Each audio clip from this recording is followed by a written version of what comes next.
Well, hey there, y'all. Just a quick reminder, this podcast's for fun and information only. It ain't medical advice, and the views are ours, not our employers. Well, welcome back to our second podcast. We'll just do a quick recap of why and who, and then talk about our topics today. So I'm Dr. Brian Bost, an internal medicine pediatric hospitalist. I've also been involved in global health, medical informatics, and other random things. I currently practice as a hospitalist, and with me is Dr. Nessa Meshkaty. Meshkaty. I also met Brian when we were doing our med peds residency, and then I was so bored that I added infectious disease, I guess. So we like to talk about a lot of different things, and so welcome. Welcome.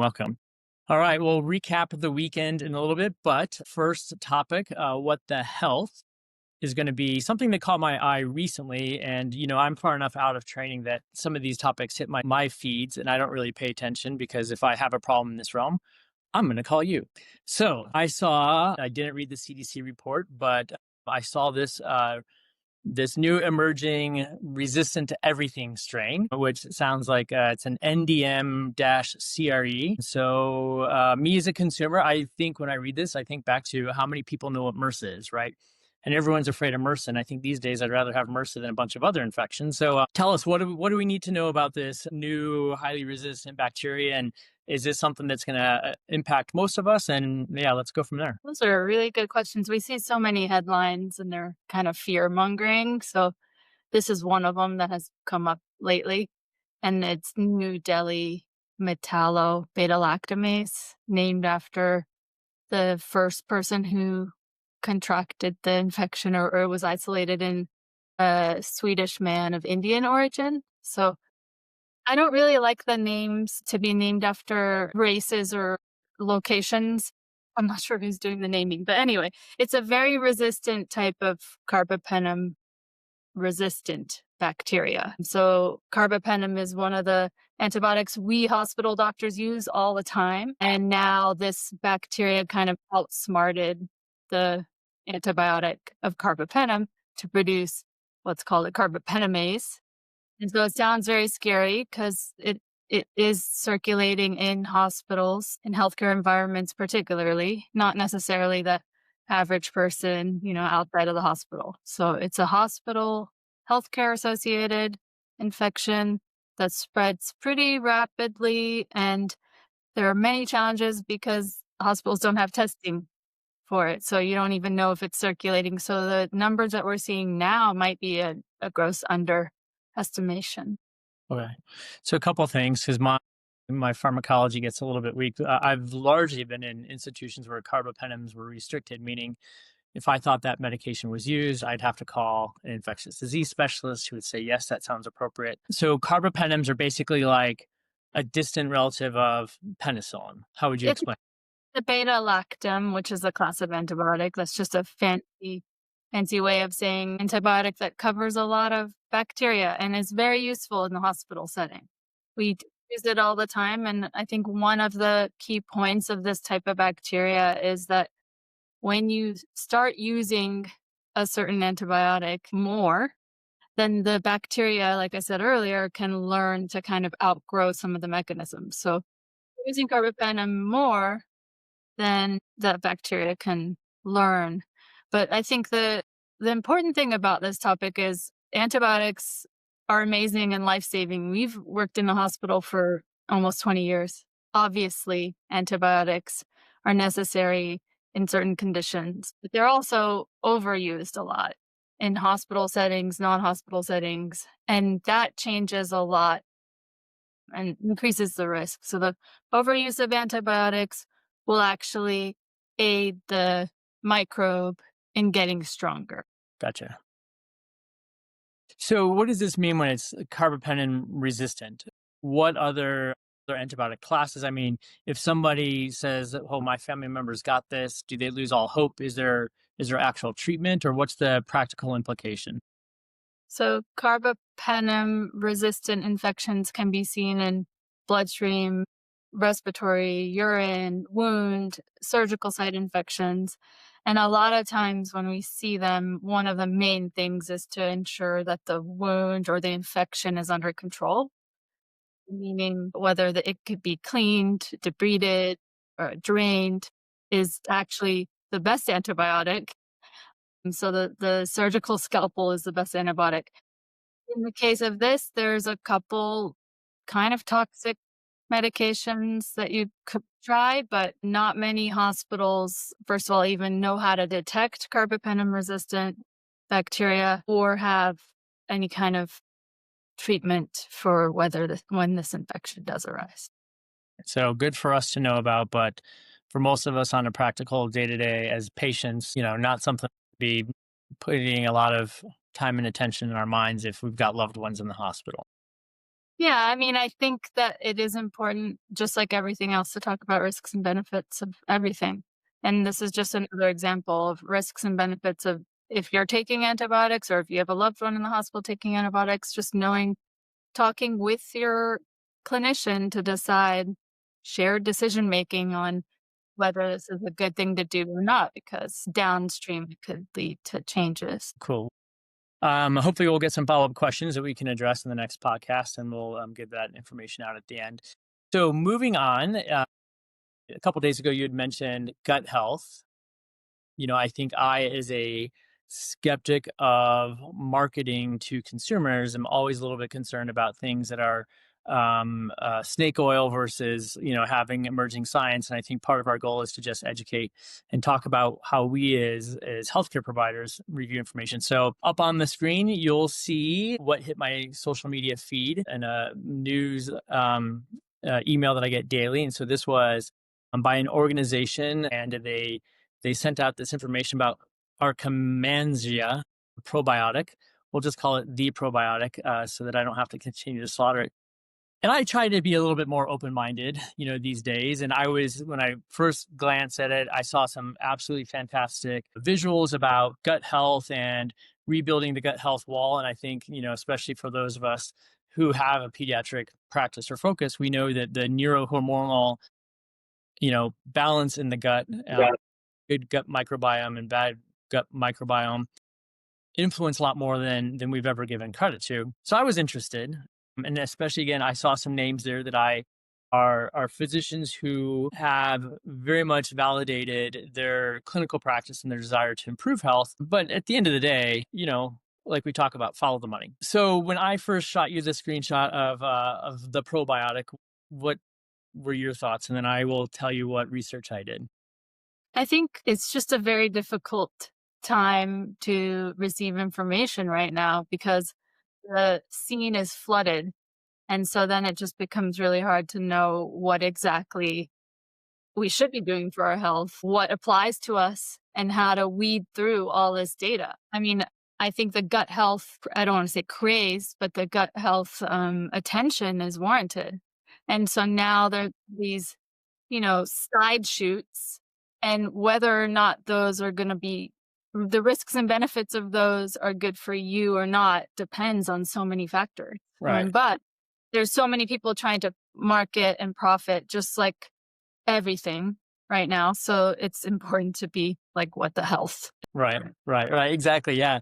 And I think, as I dabble to create our own website over the last few days, anything can look great online now. And I think that is where things get really challenging, as well, is that, we all want to feel better. And so the things that struck my kind of interest were, all right, here's something that is $45, $50 a month. With likely no endpoint, being validated in something that is not regulated. So this is outside of FDA regulation. And so anytime I see that, that brings me to what about this product means that it is not regulated, and then is there a different set of criteria? And I think we'll save some of that for a better pod or a different podcast. But a couple things. So the questions that I asked, because I think for us to be critically reviewing information, and especially as consumers, has this been validated through what we consider the gold standard, which is a randomized control trial. So a randomized control trial is a process whereby you don't know if you're getting placebo or the real medication in a very well-controlled study, so that oftentimes the researchers don't know what you're getting, the patients don't know what you're getting, and you basically try to weed out a placebo effect and also look for side effects and safety. I'm making a very big generalization. So, what I really appreciated was that on the manufacturer's website, they specifically say a lot of things have been published in PubMed, that back some other claims. And that is actually a true statement. So the number of randomized controlled trials are actually small. They do exist. And when you look at those a little bit more, and by the way, there'll be links to these on our show notes, is that yes, the randomized controlled trials have not indicated a harm, but the benefits, such as insulin sensitivity, lowering cholesterol, are documented, but the people who benefited most were the ones who already had a low amount of this type of probiotic or whatever in their system, which I'm a little bit curious how the average consumer would know that. So, from my perspective, hurdle number one, no harm has been documented. The true benefit is there with big caveats. Big caveats being that you already have a low amount of this in your gut, and the outpoint and endpoints are things that may not be clinically meaningful, for the long term, which brings me to my second question. One of my favorite statistics, and yes, I have a MPH degree, and unfortunately, I don't even remember how to calculate this. So again, on our website, you'll see I look at the number needed to treat. For me, that is a really good way to know what is really the impact. If one person has to take this medication for, a year in order to reduce, one adverse outcome related to that metric over the next 10 years, that's a lot of people buying a lot of medication for very little output.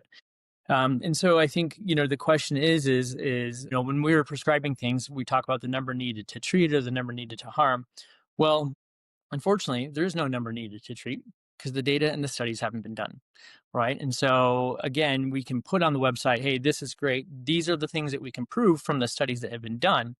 For me, the other question is, and I think, we're seeing a bit of a shifting paradigm in healthcare where we have always been in a medical model where we treat, the end of that treatment is never known. Look at the new GLP-1s, you'll be on these for life.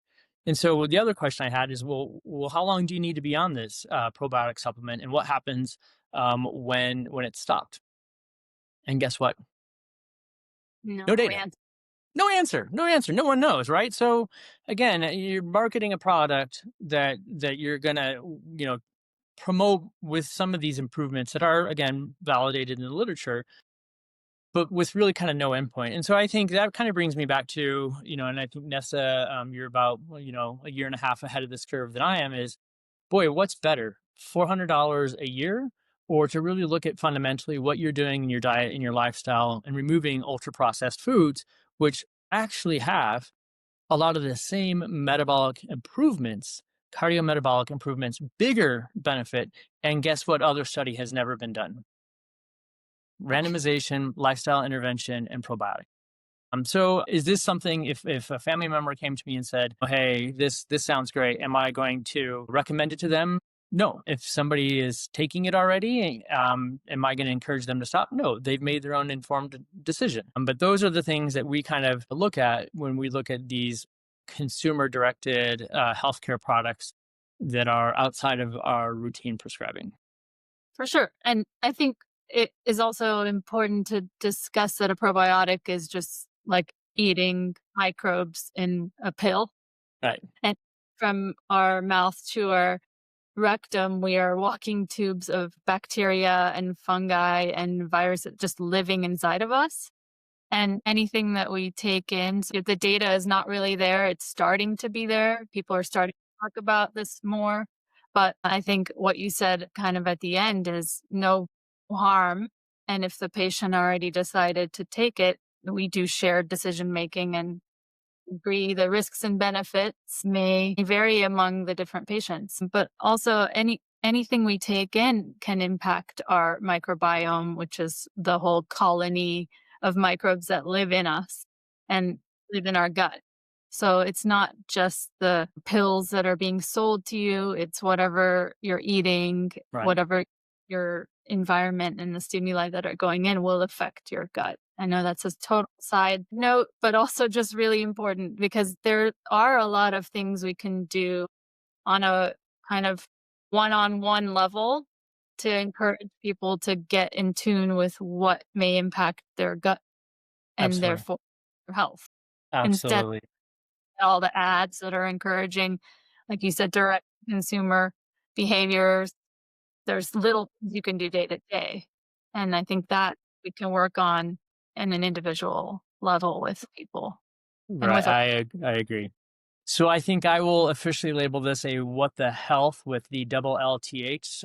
This doesn't get the what the health stamp. It doesn't get what the health. I think this is just more topical and informational. So we're going to just wrap up with a little bit of what we did to bring happiness to our lives over the weekend. I have the photo of your craft creation from yesterday that you shared with me. Do you want to tell us a little bit about that? Yes, I have been pretty active on Sundays at the local art center. And this one was a gel printing botanical art session from a friend of mine, Maya, who was teaching. And it was really great. I think it's good to just have play and relax and create art and just be around people who are enjoying something. And lots of color. And it was a very good thing to do for Awesome. just the afternoon. Awesome. And where are those displayed in your house today? Right now, I have them hanging in my backyard Love it. on a thread. Love it. Yeah, like a And what's closed the one. social connection there? Is it the same group that's there regularly or drop in or what else is that? Nah.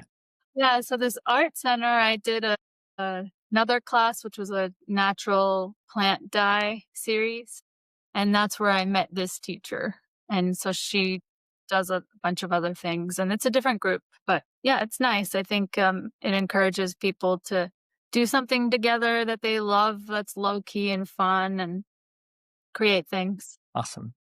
Awesome. And here's a photo of my weekend capture. This is so we had dinner last night with our neighbors up in Whitefish. They are generations older than us. They're absolutely incredible. So they tasked me with an appetizer, and I feel like every time we now make a charcuterie board, my soul cries a little bit because there may be new cheeses and unique things, but ultimately we're in a charcuterie rut.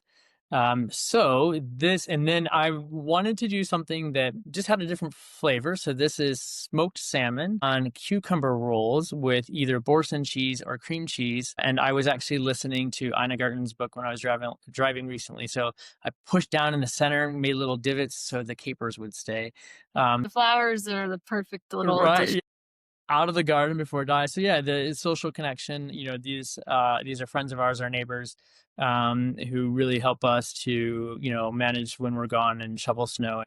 They're just, great stories. And next thing we know, we've been over there for 2.5 hours, and we've made and having routine dinners with people who bring, wealth to our lives a priority, and making a priority to, much like the pomegranate, show love through cooking and taking the time to find a new recipe and expand my horizons. So Yeah, I mean, um, food is medicine. It's food like is just medicine. Absolutely. So food miss the is medicine too. All right. If you missed the pomegranate murder story, see our previous episode and go to our webpage where you will actually see a link to how to prepare pomegranate so it doesn't look like a murder.